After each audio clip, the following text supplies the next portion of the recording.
Hello, welcome to today's talk. About 15 years ago, Euan Semple was a senior manager at BBC.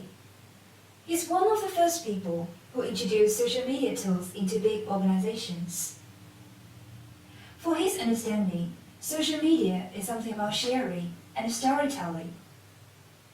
After left the BBC, he chose to help big organizations, universities, World Bank and NATO to inspire more people to understand how to use social media tools to improve efficiency for the big organizations.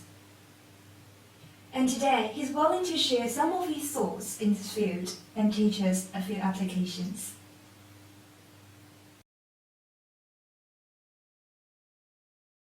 Very much for coming. My pleasure. Yeah, Mr. Semple. So, Mr. Semple, we have introduced something about your past experience. Could you tell us something about your current job? My current job is to work with organisations around the world, really interesting organisations like the United Nations and others, who are, I guess, grappling with the consequences of the internet, both inside and outside. So inside was obviously my main experience at the BBC, where I put in a bulletin board, a very basic social tool, 20 years ago or so. No, 15 years ago. And so sometimes I'm helping them with how they could do that more effectively, but also I get increasingly involved in them then talking outwardly to customers or people that they work with.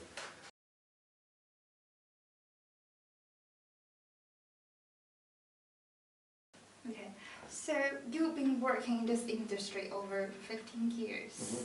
You actually witnessed like the whole industrialization of social media. So based on your such unparalleled experience, how do you understand about social media and how do you define it? Well, I started my TED talk by taking issue with the industrialization of any of it, in the sense that it's storytelling, it's sense making, and so it's more about like inspire people, or yes, I think it's the potential we now all have, in whatever modest way, to observe the world around us, make sense of it, and share that story with other people. And my belief is that if we all do that, we will be able to work out some of the big challenges that we're facing at the moment. But we have become used to being passive consumers of content made by professionals in somewhere else. And so what excites me is the potential for that to be changed.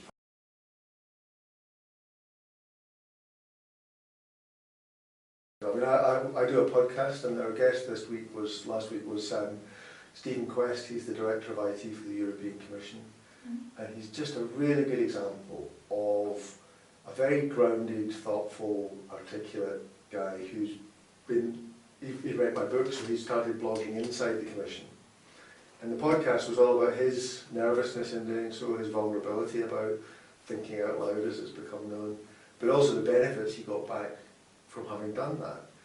And I think he is a model, they dare me to say this, but you know, I think people, again I use the word gentleness in my presentation. I think there's you learn online the knack of allowing people to fill a space and to take responsibility, and and that's about not being a man in charge telling people what they should or shouldn't be doing, or telling them off when it goes wrong, or whatever. It's about just creating a space. And going back to your thing about the individual change, I think once people get into this, it's about exhibiting calm confidence.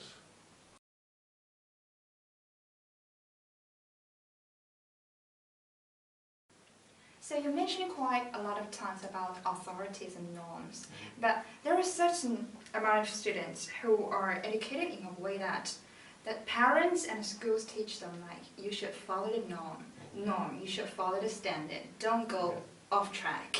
Yeah. So when there's some ideas come under the name of authorities, what's the right, or what kind of attitude that you recommend them to have? Well, I mean, it fascinates me because there are such different perceptions of this, perspectives on this. The challenge of an individual to push against some of that will vary enormously depending on their own background and culture and expectations.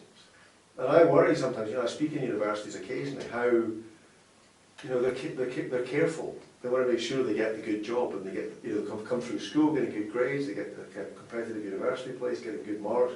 They want to get a good degree and get a good job. Now what worries me is a lot of those jobs just won't be there in 10, 15, 20 years' time. Because again, during my talk, I talked about the increasing likelihood that automation will eat into what's been traditionally white-collar, knowledge work, bureaucratic jobs. You know, there will be machines that can work out whether somebody's been late for work too many times and will send them a better written email than you could. So I think that the caution, conformity, safeness is actually the riskiest thing people do today.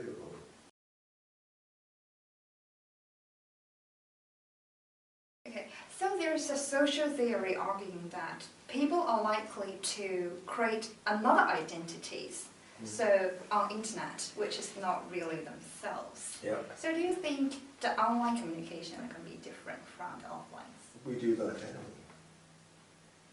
We adopt various personae for different circumstances. I'm different when I'm at home and a dad from the way I am working with clients. I often think, you know, with the real me, please stand up. Because we're multiple, you know, we all have multiple angles on our personality in the real world. I think it's harder, paradoxically, to pretend online in some ways. When you're face to face, you can wear a uniform, you can wear a suit, you can smile when you don't mean it, and there are a whole bunch of ways we can manipulate a face-to-face circumstance. Whereas actually, the discipline of 140 characters. It's quite hard to lie around, you know, or certainly over a period of time.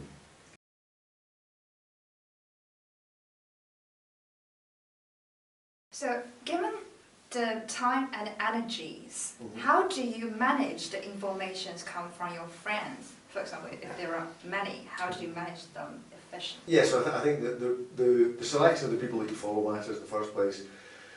Being ruthless about what you pay attention to.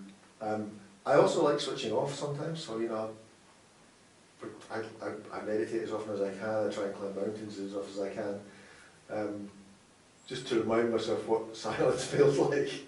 And thank you very much for coming and your time. My pleasure, very much my pleasure. Yeah. Say it again. Yeah, sure. You know, I can screw the planet because I'm separate from it. That wasn't good. There's no bad thing to lose that. Probably still didn't answer your question.